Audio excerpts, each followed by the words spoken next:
Let's go to our Bible here. It tells us in specific when you go into Isaiah 17, woe to the multitude of many people which make a noise like the noise of the seas, and to the rushing of nations that make a rushing like the rushing of mighty waters. The nations shall rush like the rushing of many waters, but a higher shall rebuke them. And they shall flee far off, and shall be chased as the chaff of the mountains before the wind, and like a rolling thing before the whirlwind. And behold, at evening tide, trouble, and before the morning, he is not. This is the portion of them that spoil us. So in other words, what is this saying?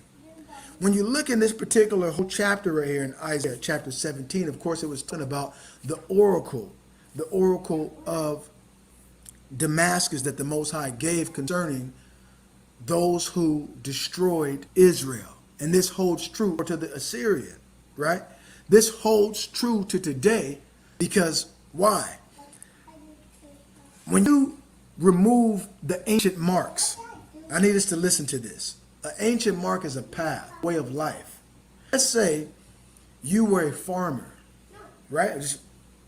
And you're farming, you had acres, tens of hundreds of acres, or thousands of acres. And your forefathers had that land or plot of land, and before that you plot of land, and you became wealthy over that, and you were able to have sustain life, and it brought about your life. Well, let's say someone came in and, how would you say it, confiscated your land, drove you off your land, removed your children and took your children and put them into captivity. They were farmers initially. Know that they have a land, they had cows, they had goats, sheep. I'm just giving an illustration here. Horses, all whatever's on the farm, right? They knew how to grow their crops. They knew the seasons. They had to plant their seeds, right? So those who had spoiled them came in and took that and used all that themselves. And now that particular family who have offsprings, let's say 100 years later, they didn't know that they came from a family of farmers who had their own land, who was well off. Not only that, but that family had their God that provided. So if you never knew how that particular family that was farmers, how they did it, then you would never know, and those in the present would never know how they were, how did they sustain themselves, and that they were actually farmers.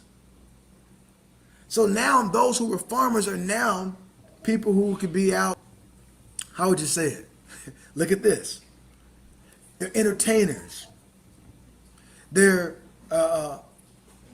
salespeople. They're customer service. They're laborers working for someone else's business. And someone else's business, they're making that family rich, but their family themselves can never seem to pull it together to have a leg or a plot of land or something of their own to sustain, because they're not all, the landmarks were removed. They don't know who their God is. They don't know what their work is, right? So these are the so if they discontinue from that, they're going to be lost out there. So now, imagine living your whole life that way. So now, but you were chosen to reflect and to be a particular people, or you were chosen to be the head. So that particular family that was farmers was supposed to be the ones who would become great and would be a blessing that everyone can model themselves after that. Now, they're entertainers, they're singers. What else would we say? They're, strippers. They're doing all these particular things in the world. And so the world, now wait a minute, the Most High is looking at nations who took that, or the person or persons responsible for robbing that family. They robbed that family of farmers who had at some point their own, how you say it, had their own,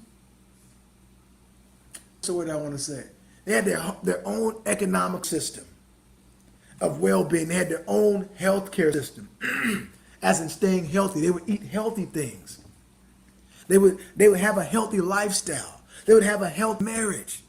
But now that the other nation or the other person who's responsible and robbed and broke that family, farmers, I'm just using that as, follow me, they had robbed that family now. So they no longer know now. So not only that, but they removed the heirlooms. So all of the things that were to be inherited, that family now is left out in the cold, and everyone else is raped and pits them. See? So when you look at this, there's a reckoning, a day of reckoning that is coming. So it says here, when you're looking at Isaiah 17 in verses 14, the last verse says, this is the portion of them that spoil us and the lot of them that rob us. The whirlwind is going to tear them apart, and the Most High will have his way in the whirlwind.